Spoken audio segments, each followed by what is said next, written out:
Kyle Edwards, he also contributed equally on the previous work that Lisa just introduced.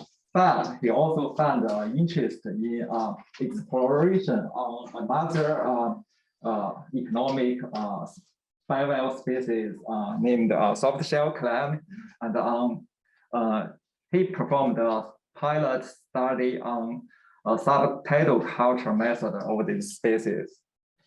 I'll give it to Kyle. Thank you, Dr. Ming. As he said, I started a pilot study of softshell clam subtidal cultures. And just going to start off with a little bit of background on softshell clams. So on the left side of the screen, that's just what the organism looks like. Softshell clams are a native shellfish to Maryland waters. And thanks to the Department of Natural Resources, we have a graph of both their landings and their value over time since the 50s.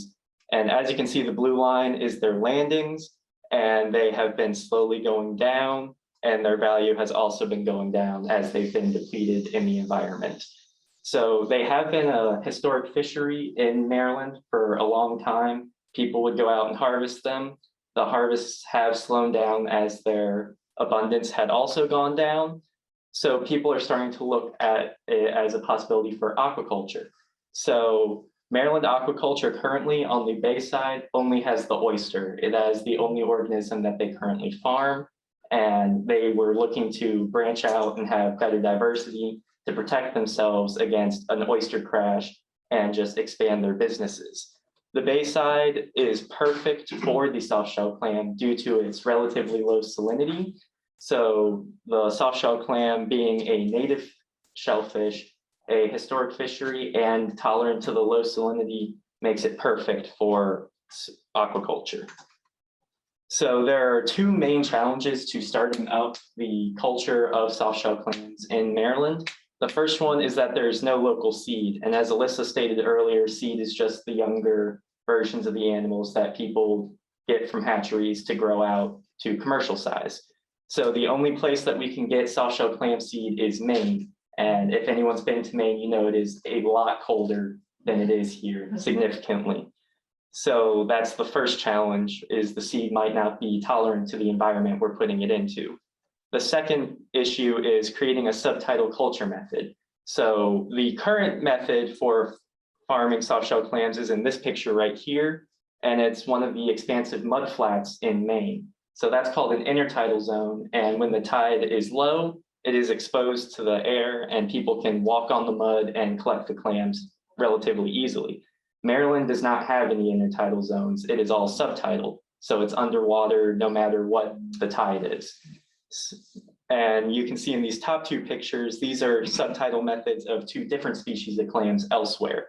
These are the giant clams, and then this picture is hardshell clams in Florida.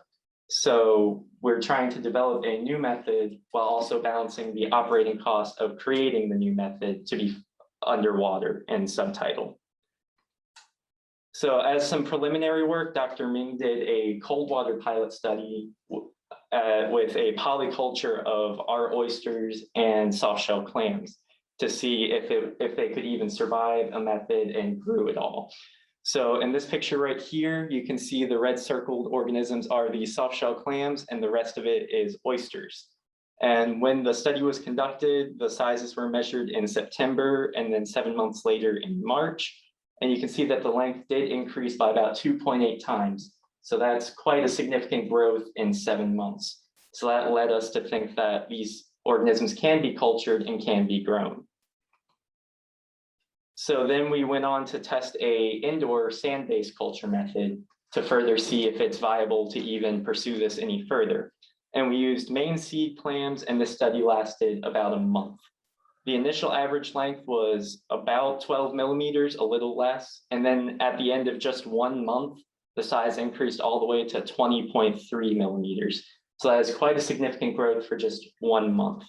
And the mortality rate was only 5%. So we only lost about 16 out of 300 clams, which is once again a very good mortality rate. And these are just basically sand trays and our broodstock tanks. So raw seawater is pumped in and then filtered back out. and that allows the clams to get their food directly from the raw seawater. And these tanks were also temperature controlled at 20 degrees Celsius, as the clams have a maximum temperature threshold of 28 degrees Celsius. So our study objective we had two main objectives for this study. The first one was to see if the Maine seed can even survive Maryland waters in the summer, since it gets significantly hotter than their natural environment. And then the second objective is to determine which method, if any, would grow the clams the best, the fastest, and have them survive. So our first method was the oyster polyculture, which is what Dr. Ming conducted. And we were just repeating that to see if it could be viable in the summer as well. So we would put clams and oysters in those bags, which are on the left, and then place them in our cages near the pier. And that's where they would stay out in the raw water, open to the environment. Our thinking for the polyculture is that the clams and oysters might have some sort of symbiotic relationship and work together, with the oysters providing pressure on them that would replicate their natural environment of sand beds where they bury themselves. So we were thinking that the oysters might apply that pressure and make the clam feel like it is underground and safer. So we did 3 horizontal bags. They were laid horizontal, one with just 300 clams, one with 300 clams and 300 oysters, and one with 300 clams and 1,000 oysters. And that's just testing if certain densities of oysters would help them grow better or worse.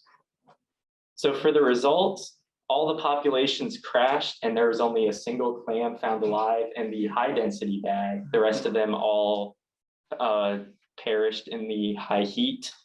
Both bags with the oysters showed significant growth. They got cut off a little bit here, but you can see that they did grow in the 1 month that this study was conducted. And the high density bag with 1,000 oysters actually grew the most, with a 5 millimeter increase in size over just 1 month. And we did conduct a t-test to determine if it was significant growth. All of them did grow significantly, except the clam only bag, from the beginning averages to the end averages. But in comparison, we can't draw conclusions between the bags because the t-tests were not significant between them. And this is just the graph form of the numbers. You can see that the biggest change was between the 1,000 oysters. So our second method was the sand-based culture. So we were basically trying to replicate our indoor culture test outside. So recreate as much of the conditions as we could. So we created a tray that we were putting sand on, and then we would spread the clams on top of that sand so they could bury themselves, but still be contained for harvest instead of having to dig around the banks. So we tested net covering and oyster covering, because softshell clams, as their name implies, have a very brittle shell. So especially crabs love to eat the softshell clams because they're just sitting there and they're really easy to eat in comparison to their other prey. So we were seeing if natural oyster cover would help them grow better with that symbiotic relationship, as well as cover them from predators that are looking for an easy snack. And then the net was just another test to see if we could stop predation. And this test lasted 22 days. And that's me deploying the clams into the tray where it was submerged into the subtidal zone. So for the result, as you can see by that pile, no clams survived once again. The oysters, however, did survive, as they did in the horizontal one, because the oysters are more suited to this environment than the clams imported from Maine. The beginning average size was the same as the others at 17.76, but the end of test size, we didn't bother doing any calculations because it was the same. They didn't grow and they died relatively soon after deployment. And here is my explanation for why the clam cultures all died. So that red line at 28 degrees, that is the maximum temperature that the softshell clams can sustain. And as you can see, I took temperatures at the surface and at the deep water temperature. And every single day, except for one, it was well above the lethal limit for the softshell clams. So that leads me to think that the temperature was the biggest factor for the crash of all the populations. We're able to draw 4 conclusions from this test. All the previous tests and pilot studies were conducted in the winter in the cold waters of Maryland. So we were able to determine that since they survived the other tests, but not this one, that Maine seed is unable to survive in Maryland water temperatures. And despite crashing, the polyculture method, so the horizontal bags with clams and oysters, did show growth, and the high density culture showed the greatest growth. The polyculture method is easier in operation when compared to the sand tray, because the tray we had to somehow put the sand into the tray, scatter it, and move the tray back and forth. Whereas the polyculture method is the same as the oyster bags we already have. We're able to just add clams into it and deploy them immediately, which helps to balance that operation cost and lower it, allowing for faster deployment of softshell clams. And I think that another trial that's the exact same with the horizontal bags should be run again September to May, because if the clams show growth enough to reach 2 inches, which is their harvestable length, then you can culture them successfully outdoors with oysters and completely avoid the high summer temperatures, which would stop them from crashing due to temperatures and still allow for oyster farmers to diversify into softshell clams. And this study demonstrated that the high temperature was the biggest threat to softshell clams. So it is worth looking into developing a heat tolerant line through selective breeding to see if we can create a Maryland version of the softshell clams from Maine that can withstand those temperatures a little bit better to move into year-round culture, not just in the winter. And I just want to thank the Morgan State University Office of Technology Transfer for allowing this internship to exist. I especially want to thank Dr. Ming Liu for being my advisor, Dr. Amanda Knobloch for putting on this symposium, Brittany Wolf-Bryant for also being the hatchery manager, helping out with the day-to-day running of the hatchery. Kyle Woods and John Farrington also helped get the clams counted and deploy them and work on developing better designs for it. So thank you guys for listening to me. And if there are any questions, please ask.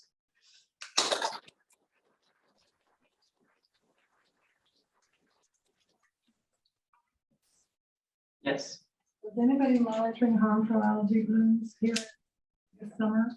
We weren't specifically looking for them, but when we did do the temperature, we would walk down to where they were deployed every day. So we were able to at least do a visual look for any algal blooms, and there were none that I saw.